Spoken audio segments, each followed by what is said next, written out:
कधी कधी आयुष्यात अशीही वेळ येते की वाटतं आपण पूर्णपणे चुकलोत.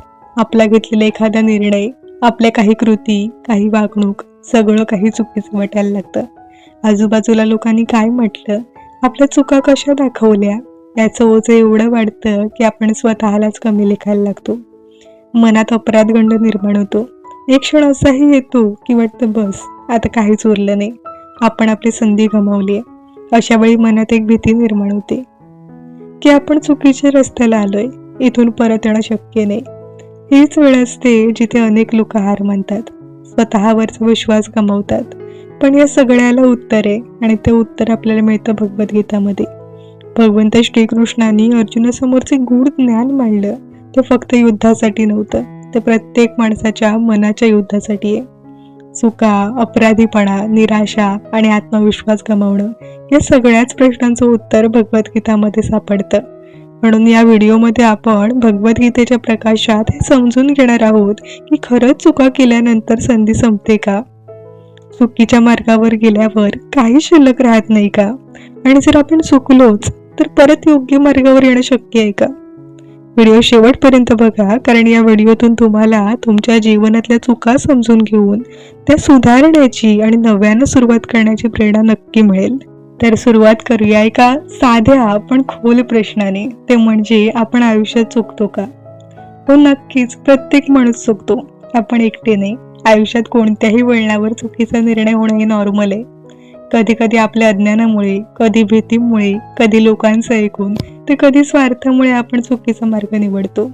पण त्यावेळी आपण एक गोष्ट मनात ठेवायला हवी की चुकीचा मार्ग निवडल्यामुळे आपण संपलो असं होत नाही. कारण भगवंत श्रीकृष्ण सांगतात की या मार्गावर एकही प्रयत्न वाया जात नाही. भगवंत श्रीकृष्ण भगवद्गीतेच्या अध्याय 2 श्लोक 40 मध्ये म्हणतात, या आत्मउन्नतीच्या मार्गावर कोणताही प्रयत्न वाया जात नाही. थोडासा प्रयत्न जरी केला तरी तो माणसाला मोठ्या भीतीपासून वाचवतो. म्हणजे जर तुम्ही चुकीच्या मार्गावर जाऊनही मनाने भगवंताकडे परत आलात तर तुमचा आधीचा प्रयत्न वाया गेला नाहीये. आणि सर्वात मोठं समाधानाचं सांगणं म्हणजे परतण्याचा मार्ग नेहमीच उघडा असतो. भगवंत किंवा देव कधीच दरवाजे बंद करत नाहीत. आपण जसं घरात चुकतो, एखाद्या व्यक्तीशी वाद होतो, चुकीचं बोलून जातो, परत जाऊन माफी मागतो, तसंच आयुष्यातही असतं.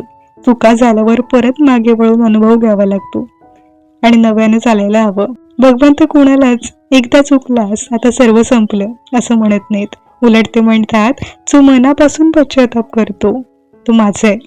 त्यानंतर भगवद्गीता अध्याय 9 श्लोक 30 आणि 31 मध्ये भगवंत श्रीकृष्ण म्हणतात, जर कोणी खूपच वाईट वागणारी व्यक्ती देखील माझं मनापासून चिंतन करतो, माझ्यावर श्रद्धा ठेवतो, तर तो सुद्धा साधू मानला जातो, कारण त्याचा निर्धार खरा असतो.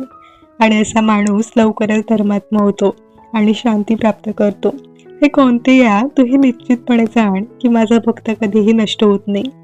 म्हणजेच तुम्ही कोणत्याही परिस्थितीत असलात, कितीही चुका केल्या असतील, कितीही वाईट वागले असेल, पण जर तुम्ही आता बदलायचं ठरवलंय तर तुमचा आताचा निर्धारच सर्वात मोठा आहे. भगवंत त्या क्षणी पाठीशी उभे राहतात. आता एक उदाहरण बघा. आपण एखाद्या चुकीच्या मार्गावर गेलो, जसं की चुकीचं काम निवडलं, चुकीचं नातं निवडलं किंवा चुकीच्या विचारांमध्ये अडकलो.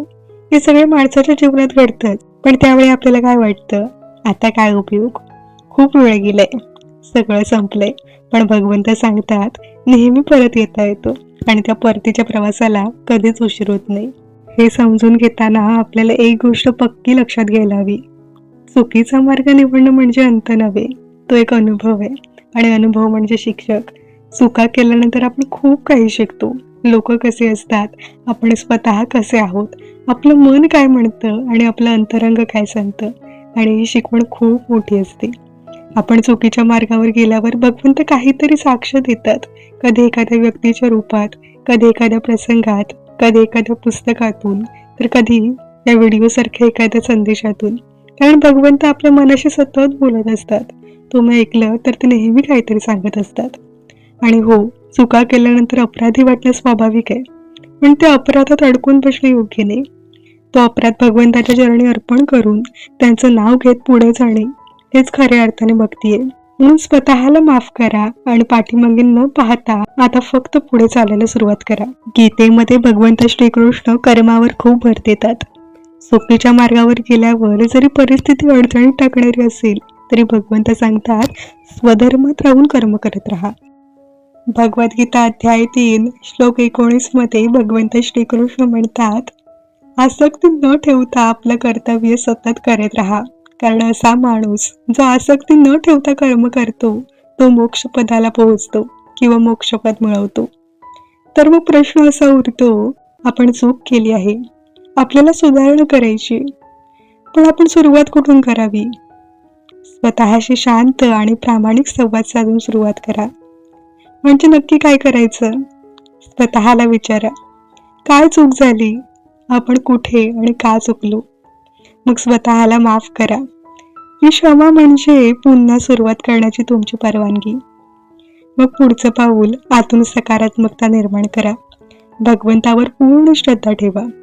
त्यांच्या नावाने मार्गावर चालायला सुरुवात करा. मग पहा, जीवन किती सुंदर घडतं ते. या सर्वातून एक गोष्ट स्पष्ट होते की चुकीच्या मार्गावर गेल्यावर आयुष्य संपत नाही, तर तिथूनच पुढचं खरं आयुष्य सुरू होतं. अनुभवाने शहाणे झालेलं, श्रद्धेने मजबूत झालेलं.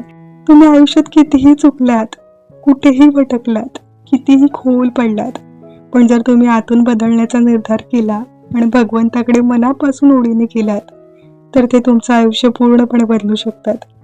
शेवटी एवढंच, चुका माणसाकडूनच होतात, परंतु भगवंताची किंवा देवाची अपेक्षा आहे की आपण त्या चुकांमधून शिकावं, पुन्हा उभं राहावं. म्हणून फक्त चूक झाली म्हणून थांबू नका, सुधारणा करत राहा आणि पुढे जात राहा. कारण देव किंवा भगवंत कायम तुमच्यासोबत आहेत, नेहमीच. व्हिडिओ इथपर्यंत पाहिल्याबद्दल मनापासून धन्यवाद. व्हिडिओ आवडला असेल तर व्हिडिओला लाईक करा.